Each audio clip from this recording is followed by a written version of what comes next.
रंगनाथ भगवान की जय। श्री भाष्यकार भगवान की जय। श्री वृंदावन विहारी लाल की जय। श्री गिरिराज महाराज की जय। श्री हनुमान जी महाराज की जय। सब संतन की जय।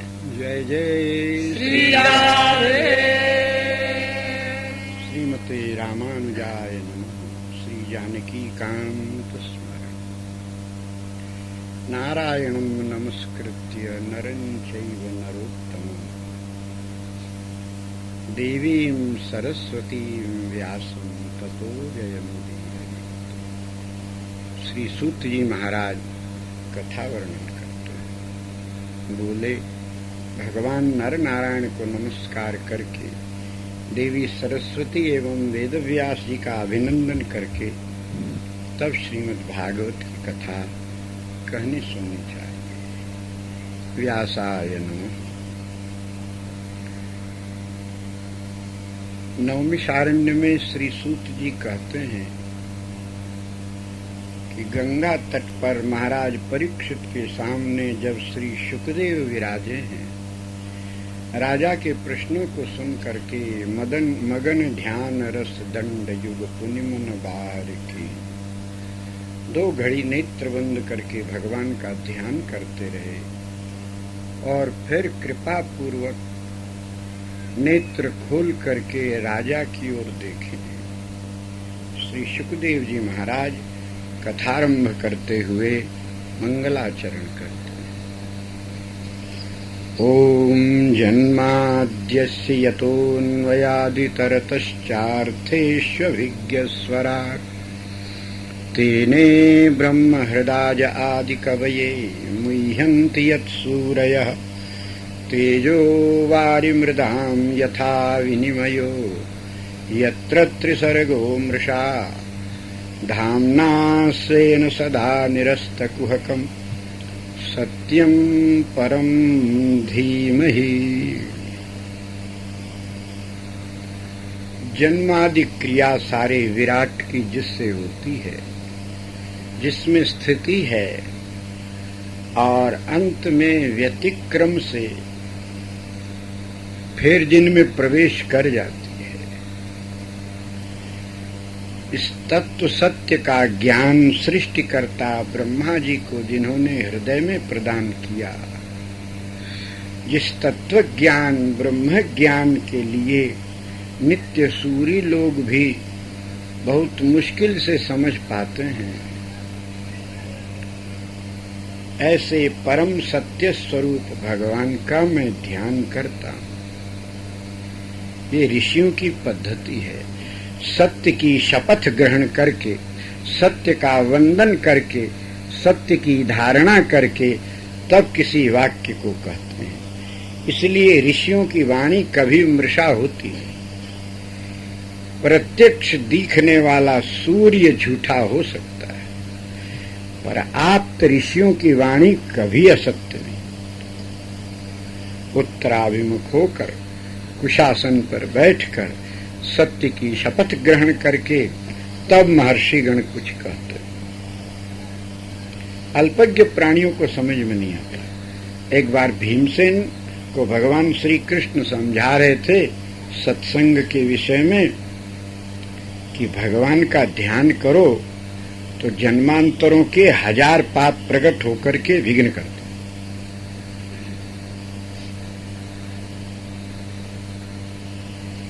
आत्मचिंतन करो तो 10,000 और अपने आराध्य भगवान श्याम सुंदर का ध्यान करने बैठो तो 1,00,000 विघ्न आते हैं। कई जन्मों के छिपे पाप उसी समय खड़े होने लगते। लक्ष्य विघ्ना हरेर ध्याने तदर्थम हरि मंदिरे। मंदिर में भगवान की पूजा करने बैठो तो 50,000 पाप प्रकट होते। विघ्न बन करके हाथ से भले ही नहला दो, श्रृंगार कर दो, भगवान के पास मन को रहने नहीं देते, इधर उधर भागता है। तदर्थम जाह्नवी स्नाने,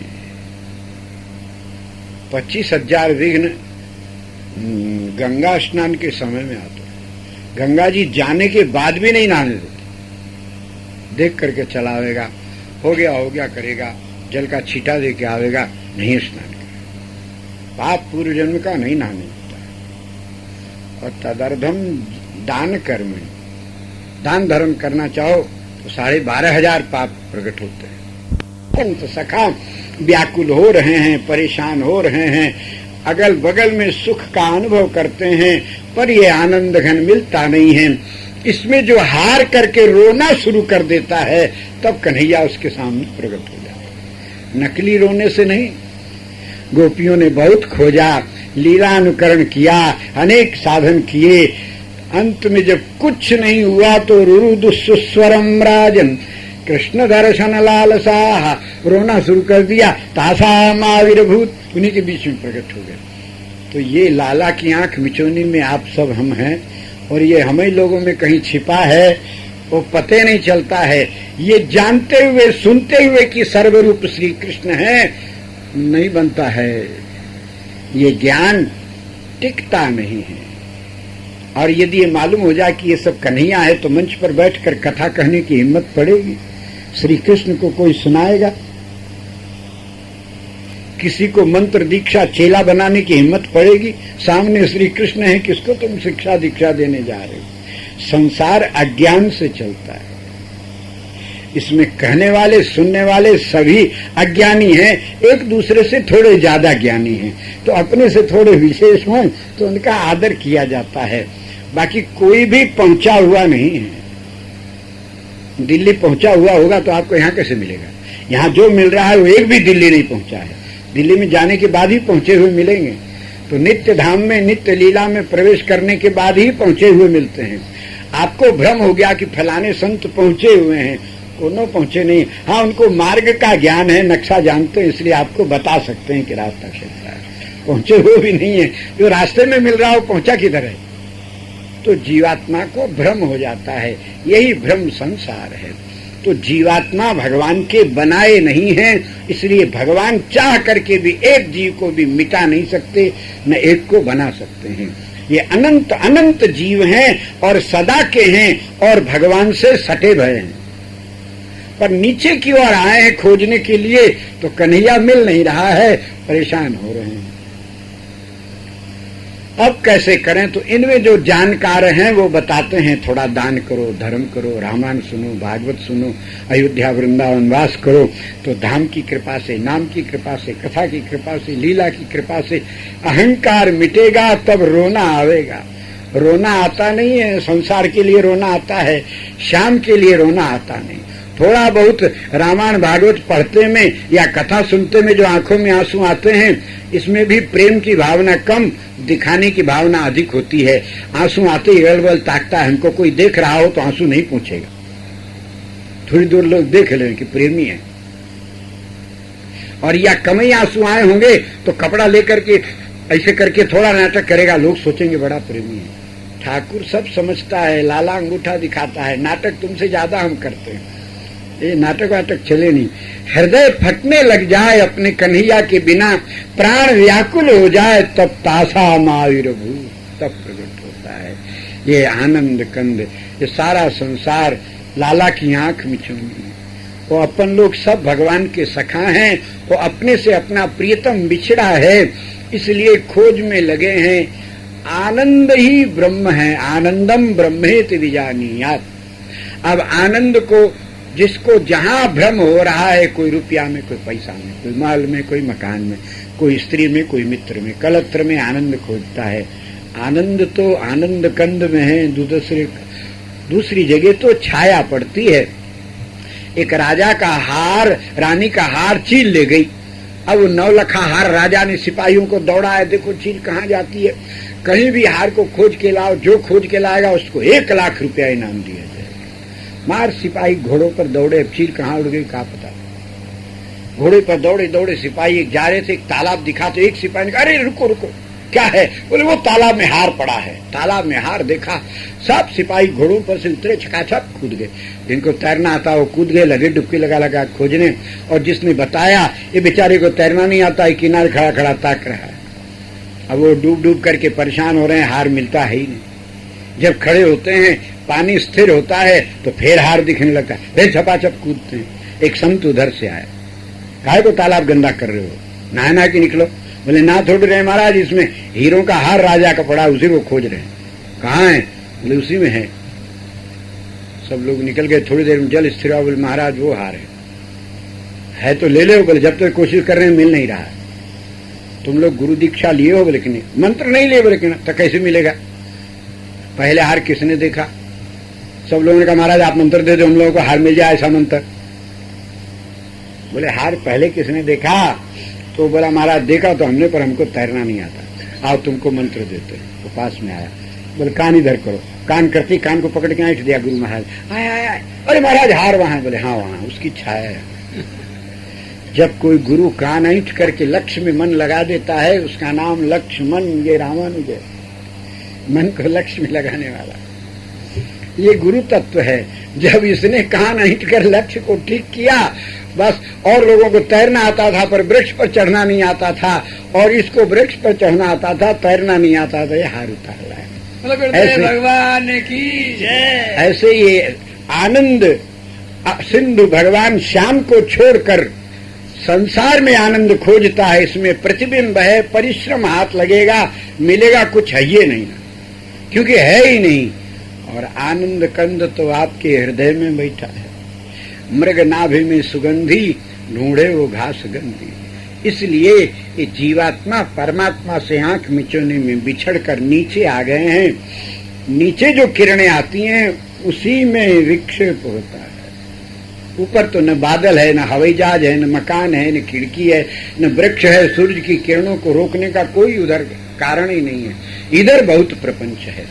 अब ऊपर कैसे जावे, इसी की कोशिश में कुछ लगते हैं, कुछ नहीं लगते हैं। ये संसार चक्र है, और संसार चक्र की अवधि है। जब इसको आयु पूरी हो जाती है तो प्रलय हो जाता है। ऐसे प्रलय के काल में कुछ नहीं था, पर अनंत अनंत जीवात्मा तो है ही। इनके पास करण कलेवर नहीं है, शरीर नहीं है, टिकने के लिए स्थान नहीं है। प्रलय में सब शरीर नष्ट हो चुके हैं, और शरीर के बिना ये बात नहीं कर सकता, शरीर के बिना टिक नहीं सकता, शरीर के बिना भजन नहीं कर सकता। अब शरीर कहाँ से मिले?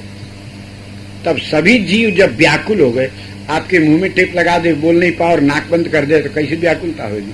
ऐसे प्रलय में सभी आत्मा व्याकुल हो जाती हैं, न कुछ कह पावे, न टिकने को स्थान मिले। तब जीव दुखाकुले विष्णु कृपा का पिपजायते। भगवान जीवों का दुख देखते हैं तो हृदय पिघलता है, तो करुणा का कमल नाभि से निकलता है। उस नाभि से ब्रह्मा जी प्रकट होते हैं। ब्रह्मा जी को भगवान ने आज्ञा दी है तप करो। तप में क्या करें? बोले जप करो।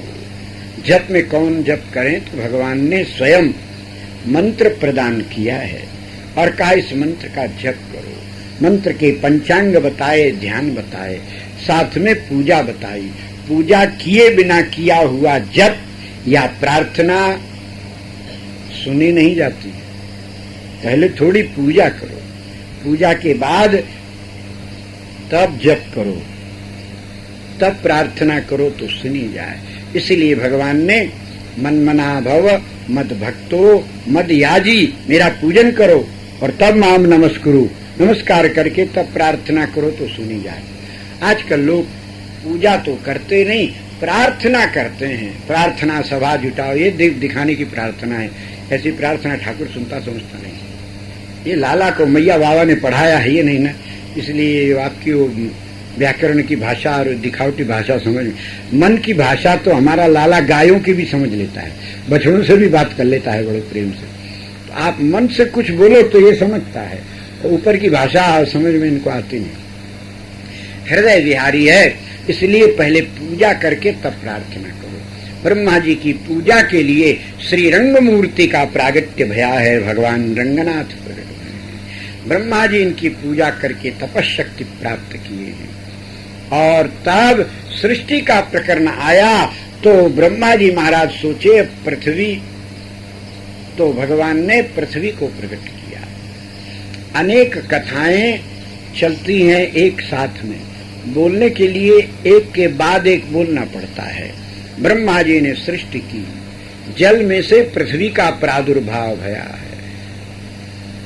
पृथ्वी कहाँ से प्रकट भई? बोले जल से प्रकट भई है। ये आज के कॉलेजों में पढ़ाया जाता है। ये तो बेचारे बच्चे बिना एरियल वाले, इनका स्टेशन पकड़ता नहीं दूर का। जिस ट्रांजिस्टर में एरियल नहीं होता ना, वो मीडियम होता है, अगल बगल का स्टेशन पकड़ता है। एरियल हो तो दूर का पकड़ता है। पहले के लोग चोटी वाले होते रहे तो दूर दूर तक सोच कर कोई बात लिखते थे तो कभी झूठी नहीं होती। और आजकल के बिना चोटी वाले बच्चे मीडियम दिमाग के हो गए हैं, अगल बगल जैसा होता वैसे बोलता। क्या है पढ़ाई में? सूर्य का एक टुकड़ा गिरा, लाखों वर्षों में ठंडा हो गया, वही पृथ्वी हो गई। अब उस बुद्धिमान से थोड़ा पूछो, सूर्य बोले तो अग्नि का गोला, एक अग्नि का टुकड़ा तुम एक जगह अलग रख दो, चाहे 10 लाख वर्ष रखो, वो ठंडा भले ही हो जाए, पर पानी किधर से आएगा उसमें? पृथ्वी का प्रादुर्भाव भया है जल से। भगवान बताते हैं, तस्माद्वा एतस्माद् आत्मनः आकाश संभूतः। परमात्मा से आकाश तत्व प्रकट भया।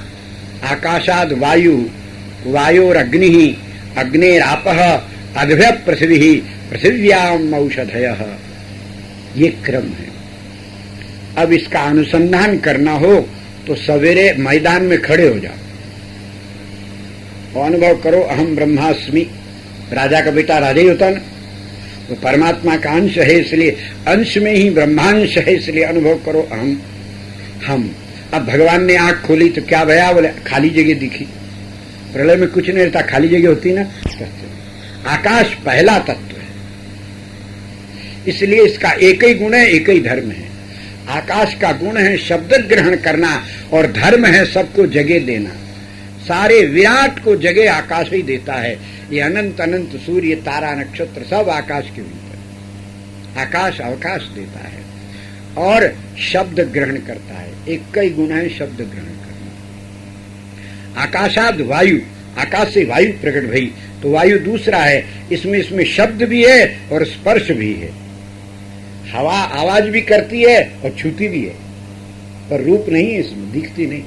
इससे अग्नि प्रकट भई। अग्नि में ये तीनों गुण थे और रूप भी है, अग्नि दिखती भी है, लपटें उसकी।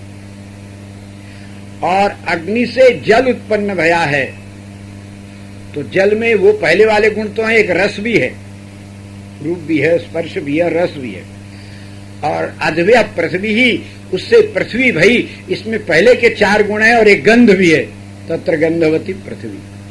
तो एक एक तत्व में जैसे जैसे उत्पन्न भया वैसे भया। अब अनुभव कैसे करें, अनुसंधान? बोले मैदान में खड़े हो जाओ, आंख खोल करके देखो क्या है। बोले कुछ नहीं है। बोले इसी को आकाश कहते, खाली जगह आकाश। आकाश से वायु कैसे प्रकट भई? बोले आप दौड़ो, हवा चले चाहे मत चले, आप दौड़ो, हवा लगती है कि नहीं? बोले आकाश से वायु प्रकट भई। वायु और अग्नि ही, और वायु से अग्नि कैसे प्रकट हुई? बोले दौड़ते रहो, बहुत ज्यादा दौड़ोगे तो शरीर में गर्मी आ जाएगी, आगे प्रकट भई। बोले हाँ। अद्भ्य पृथ्वी ही, और आगे से पृथ्वी प्रकट भई। अग्नि से पृथ्वी कैसे? बोले दौड़ते रहो। दौड़ते दौड़ते अब नहीं दौड़ा जाता, बोले बैठ जाओ। बैठते क्या हुआ? बोले पसीना आ गया। बोले ये पानी प्रकट भया, आगे से पानी बहा ना, आपके शरीर में गर्माहट आई और फिर ये पसीना निकला। और पानी से पृथ्वी, जब पानी थोड़ा सूखने लगे तो हाथ को ऐसा ऐसा करो, मैल हो गया ना, गोली बन गई। बोले बस यही पृथ्वी है। तुम्हारे नमूना अनुसंधान में थोड़ा आया और विराट पुरुष से प्रकट भया, तो ये 50 करोड़ योजन का भूमंडल प्रकट। तो जल से पृथ्वी की उत्पत्ति भई, समझ में आई ना? तो इस प्रकार ये पृथ्वी, और पृथ्वी जब जल से निकले अथवा वर्षा हो जाए, आप आंगन लीप के अलग हट जाओ और थोड़ी देर में फिर वहां आकर के देखो, तो जितने हजारों चिन्ह प्रकट हो जाएंगे उसमें। ध्यान देकर देखो, कहीं सांप, कहीं गोजर, कहीं हिंदू, कहीं अंग्रेज, कहीं सिपाही, कहीं राक्षस, कहीं बंदर, कहीं भालू, कुल दिखेगा। शौचालय में बैठ जाओ ना, मजाक वजाक होवे, धोए दो और फिर ध्यान से देखो, उसमें सांप दिखने लगता है। तो पृथ्वी का जल जब थोड़ा सूखता है तो अनेकों आकार होते हैं। और ब्रह्मा जी के संकल्प करते ही अपने अपने का प्रारब्धानुकूल प्रलय के जीवात्मा, जिनके पास शरीर नहीं है, वो उन्हीं शरीर में प्रवेश करते हैं और हरकत होती है। 84 लाख योनियां एक साथ प्रकट हो जाती है। अभी 84 लाख योनियों का आपको वर्णन करना हो तो एक साथ कैसे करेंगे? मुंह तो एक ही है, इसलिए अब एक अलग एक एक करके वर्णन करो। तब ब्रह्मा जी की नाभि कमल, भगवान की नाभि कमल से ब्रह्मा जी भय। ब्रह्मा जी की सृष्टि में पहले सनकादिक प्रकट भय, 4 बालक। तो सर्वप्रथम मनुष्य प्रकट भय सनकादिक, और ब्रह्मा जी के मंत्र पढ़ते ही प्रकट भय, मुख से प्रकट भय, इसलिए ब्राह्मण कहलाए। ब्राह्मणोस्य मुखमासीत, ब्रह्मा जी के मुख से प्रकट भय। सनकादिक पिताजी को प्रणाम किया, क्या करें? बोले सृष्टि करो। सृष्टि कैसे की जाती है? जैसे हमने तुम्हारी सृष्टि की। आपको किसने पैदा किया? बोले भगवान ने। अब भगवान को किसने पैदा किया?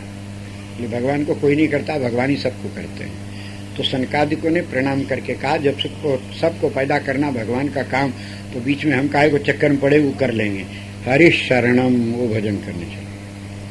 ब्रह्मा जी प्रसन्न हुए, हमारी पहली संतान भगवान की भक्त निकली। फिर प्रकट भय सप्तऋषि, उन्होंने भी अपने बड़े भाइयों की देखा देखी कहा, हम लोग भी भगवान का भजन करेंगे। देखा देखी भजन करना दूसरी बात है और होना दूसरी बात है। जन्मजात सनकादि ब्रह्मभूत हैं, इसलिए उनका मन भजन में सहज लगता है। और सप्तऋषि अपने बड़े भाइयों की देखा देखी बोलते हैं। ब्रह्मा जी को अच्छा लगा नहीं, क्रोध आया, ये अवज्ञा करते हैं, पिता की अवज्ञा करते, आज्ञा का उल्लंघन करते, इनसे भजन बनेगा नहीं। तब जरूर करेंगे, और तब से अहंकार बढ़ेगा, और अहंकार से सृष्टि होगी। अहंकार भया, फिर महत्त्व भया, ऐसे ही सृष्टि प्रारंभ हो जाएगी। तो ब्रह्मा जी को क्रोध आया, तो क्रोध तमोगुण प्रकट हो गया। तो क्रोध से एक बालक प्रकट भया, तमोगुण से प्रकट भया। नील लोहित रंग था उसका, नीला, खून सूख जाए तो कैसा होता है? लालिमा और नीलिमा लिए हुए, वैसा नील लोहित, लोहित बोले तो सूखे खून के समान, ऐसा काला काला पुरुष प्रकट भया। क्या करूं? बोले सृष्टि करो। ओम, उसने गर्जना की, हुंकार करते ही भूत प्रेत पिशाच कुष्मांड विनायक यक्ष राक्षस नरक प्रकट भय। रोग व्याधि, सांप बिच्छू गोजर सिंह व्याघ्र, ये सारा उपद्रव प्रकट हुआ। ब्रह्मा जी ने कहा बस करो बस करो बस करो, अभी सृष्टि भई नहीं, तुमने नाश का सामान पहले पैदा कर दिया, तो फिर मैं क्या करूं? बोले जाओ भजन करो। कहाँ जाऊं? बोले कैलाश में, अकेले में रहना, संसार के बीच में नहीं, एकांत में जाकर के रहो। बोले आओ, आपन इस सृष्टि को भी साथे ले जाओ। बोले ठीक। सब भूत प्रेतों को लेकर भगवान कैलाश पहुंचे। अब भगवान का जब भजन करने लगे, उनका तमोगुण मिटने लगा, धीरे धीरे संपूर्ण तमोगुण से रहित हो गया। तमोगुण के अधीन न होकर तमोगुण के मालिक देव बन गए, तो इनका शरीर गोरा हो गया। कर्पूर गौरम करुणा, तपःपूत होने पर शंकरो लोक शंकर प्रकट हुए, तब रुद्र थे और अब शंकर हुए हैं, जो भजन करते करते इतने कल्याण स्वरूप हुए हैं कि संसार का अशुद्ध पदार्थ, हड्डी चमड़ा स्मशान की राख छूने लायक नहीं होती, पर ये भजन के प्रभाव से ये जिसको छू देवे, भवयंग भूति मसान की सुमिरत सुहावनी पावन, परम पवित्र हो गए। इस प्रकार इस सृष्टि का क्रम हुआ। तब तमोगुण भी सृष्टि नहीं कर पावे, करे तो उपद्रव, और सतोगुण भजने करने लग जाए, तब संसार कैसे चले? संसार ज्ञान से नहीं चलता है, और संसार खाली अज्ञान से भी नहीं चलता, बीच बीच के होना चाहिए। तो तमोगुण व्यर्थ गया, सतोगुण सृष्टि में असमर्थ भया, तो ब्रह्मा जी में मिला जुला रजोगुण प्रकट भया। तो श्रीअंग कांपा, और भुजाओं से 2 तेज प्रकट भया, एक नारी के आकार में, एक पुरुष के आकार में। स्वयंभू प्रकट से प्रकट होने के कारण स्वयंभू, और मन से प्रकट होने पर मनु कहलाए। ये स्वयंभू, मनु और शत्रुपा, ये दोनों प्रकट भये। ब्रह्मा जी को प्रणाम किया, क्या करूं? सृष्टि करो। तो मनु ने शत्रुपा को देखा, ब्रह्मा जी ने कन्यादान करके दोनों का विवाह करा दिया। विवाह कराते समय मंत्र पढ़ते हुए सप्तऋषियों ने शत्रुपा को बड़े प्रेम से देखा है। ब्रह्मा जी हंस पड़े, भजन करेंगे कहने वाले अब दूसरे की लुगाई को देख करके प्रसन्न हो रहे हैं। संसार की चाबी मिल गई। अकेले पुरुष से सृष्टि नहीं होवे, अकेले प्रकृति से नहीं होवे, प्रकृति पुरुष मिले तब होवे। तब ब्रह्मा जी ने मन से दक्ष प्रजापति को प्रकट किया और कहा संतान उत्पन्न करो, सृष्टि भरो। संसार एकदम खाली पड़ा है, कुछ है ही नहीं, जंगल जंगल में जीव जंतु ही सब दिख रहे हैं। तो ब्रह्मा जी महाराज के कहने से दक्ष ने 60,000 पुत्रों को उत्पन्न किया। उनको कहा सृष्टि करो। सृष्टि करने चले। नारद जी मिले, कहाँ जा रहे हो? बोले संसार करने। बोले फंस जाओगे, मर जाओगे संसार।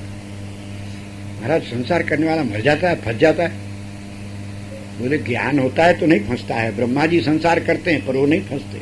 महाभागवत है, 12 महाभागवतों में स्वयंभू सबसे पहले महाभागवत। भागवत तत्व का ज्ञान है, इसलिए वो कुछ भी करते हैं, नहीं फंसते हैं। तुम लोगों को ज्ञान नहीं है, कौन सी का ज्ञान नहीं है? बोले ऐसी नदी देखे हो जो इधर भी जावे उधर भी दोनों तरफ बहने वाली? बोले ये तो नहीं देखे। बोले ऐसी गुफा देखे हो जिसमें जाने के बाद फिर कोई बाहर नहीं निकल पाता? बोले ये नहीं देखे। बोले पहले इसका पता लगाओ तब संसार करना। महाराज पता कैसे लगे? एक मंत्र देता हूँ, उसका जप करो, अपने आप पता लग जाएगा। वो बस वो 60,000 के 60,000 साधु बनकर जप करना। और जप करते करते उनको मालूम हो गया कि इधर बहने वाली, इधर दोनों तरफ बहने वाली नदी ये संसार है। आकाश से पृथ्वी, आकाश से वायु, वायु से अग्नि, अग्नि से जल, जल से पृथ्वी। ऐसे ही जब प्रलय होता है तो पृथ्वी जल में जल, अग्नि में अग्नि, आकाश सब इधर। यतोन्वयादि तरता, अन्वय और इतर व्यतिरेक से ये भगवान से प्रकट होते, फिर भगवान मिल जाते। दोनों तरफ बहने वाली नदी ये माया है। वो गुफा कैसी है? जहाँ जाने पर नहीं लौटता। बोले जद गत्वा न निवर्तन्ते तद धाम परम मम। भगवान का धाम दिखा, उसमें सब प्रवेश कर गए, आज तक लौट के नहीं आए। फिर दोबारा 60,000 पैदा किया, उनको भी नारद जी ने साधु बनाया। तक्षक प्रजापति को बहुत बुरा लगा, शाप दिया, ए बाबा बैठकर व्याख्या दे दे कि अपने तो लड़का बच्चा है नहीं, दूसरे के लड़कों को बिगाड़ कर भजन करना सिखाता है। यदि 5 मिनट से ज्यादा अधिक बोला तो माथा फट जाएगा। नारद जी बोले भले, एक जगह बैठकर कथा सुनाते, कम को सुधारते, अब घूम घूम के सर्वत्र करेंगे। नारद जी महाराज तो श्रीमन नारायण करते, अपन कीर्तन करते, डोली लगे। ब्रह्मा जी आए, दक्ष इतने दिन भैया तुमने सृष्टि नहीं की? बोले की तो बहुत महाराज, पर ये बाबा लोगों के मारे बच पावे। इनके अपने तो लड़के बच्चे होते नहीं, दूसरों के लड़कों को खूब प्यार दे करके, खूब मिठाई खिला करके और खूब सामान दे करके इतना प्यार करते हैं कि वो सब घर द्वार छोड़ के उनके पीछे पड़ जाता है। पैंट पजामा छोड़ करके, कंठी माला ले ले करके कोल्हापुर छोड़ के वृंदावन चला। क्या किया जाए, प्रारब्ध है जीवन। तो बाबा लोगों के चक्कर के मारे होता ही नहीं, तो सृष्टि हो कैसे? ये बाबा लोगों के मारे बच नहीं पाती है। तो भगवान ने कहा छोरियों की सृष्टि करो, साधु लड़कियों की तरफ नहीं जाता। तब 60 कन्याएं प्रकट भई। तो नारद जी कहा कहाँ चक्कर में, वो इधर आए ही नहीं। अब 60 कन्याओं का विवाह भया। पहले तो इन सप्तऋषि जो ताकत रहे तो इनका ब्याह कराया ब्रह्मा ने। ये सातों अब के स्वीकार, अब नहीं कहे कि भजन में, बोले भजन दोनों मिलके साथे करना। आओ आओ चलो ठीक, मन के अनुकूल हो तो सब मान जाता है, मन के प्रतिकूल हुए तब थोड़ा भगवानों की आज्ञा मानने में झंझट लगती है लोगों को। तो महाराज मान गए। सप्तऋषियों का इधर ब्याह हुआ, ये ब्राह्मणों की सृष्टि भई। मनु और शत्रुपा से क्या नाम सृष्टि भई है? क्षत्रियों की। ब्राह्मण क्षत्रिय 2 भय। और अब 27 कन्याएं दक्ष ने दे दी हैं चंद्रमा को, और बाकी की सब कश्यप जी को दान कर दिया। तो कश्यप जी की मनु नाम की पत्नी से जो मानव भय बैठे बैठे खाने वाले, उनको वैश्य कहते हैं। वो बैठे बैठे जांग से प्रकट भय, इसलिए वैश्य कहलाए। विश्वनाथ जाता है, विश्व बोले तो बैठ, उपविश्व, तो विश्वनाथ जाता है, वैश्य है वो, वैश्य भय। और पद्भ्याम शूद्रो अजायत, भगवान के चरणों से शूद्रों का प्रागट्य भया है। इसलिए मनु नाम की पत्नी से मानव, धनु से दानव, दिति से दैत्य, अदिति से देवता, खसा से वृक्ष, ताम्रा से रेंगने वाले लंबे लंबे लेख, सांप बिच्छू गोजर जो चल ऐसी तरह, और अंडज पिंडज उद्भिद 4 प्रकार के प्राणी प्रकट हुए। स्थावर जंगम 2 प्रकार की सृष्टि भई। कद्रु से नाग प्रकट भय, सुरसा से सर्प प्रकट भय, विनता से पक्षी प्रकट भय, और ताम्रा से चौपाई लोग प्रकट भय। ऐसे कश्यप जी की ये सारी सृष्टि है। अब इसमें ब्राह्मण क्षत्रिय वैश्य शूद्र 4 इस प्रकार मानवों की सृष्टि भई। 84 लाख योनियां तो सहज हो ही रही हैं, और इस प्रकार ये सब के सब प्रकट भय। वर्णन करने में जो जहां से शुरू करता है, इसलिए अलग अलग पुराणों में अलग अलग ढंग की सृष्टि है, पर सबका मतलब यही है कि सृष्टि का वर्णन आप एक के बाद दूसरा कर रहे हैं। हुई तो सारी सृष्टि साथ ही में है, ब्रह्मा जी के संकल्प से हुई है। तो इस प्रकार ये सृष्टि का प्रादुर्भाव भया। सृष्टि चक्र में द्वंदात्मक सृष्टि है। पाप पुण्य, दिन रात, सुख दुख, ये सब द्वंद्व हैं। इसके बीच में द्वंद्व से ऊबने वाले जो चेतन हैं, भगवान की ओर बढ़ने वाले, इनको मुमुक्षु कहा जाता है। संसार में रहने वाले बुभुक्षु कहलाते हैं। इन मुमुक्षु चेतनों में जो भगवान की उपासना करने वाले हैं, इन पर जब विपत्ति आती है तो भगवान को पुकारते हैं। जब सृष्टि के अंदर मुमुक्षु चेतनों में थोड़ी विपत्ति भई है, अशांति भई है, तो ये भगवान का भजन करने लगे। आसुरी शक्ति बढ़ने लगी है, देवता शांत होने लगे हैं। तो देव माता अदिति ने अपने पुत्रों को तत्व का उपदेश देकर भगवान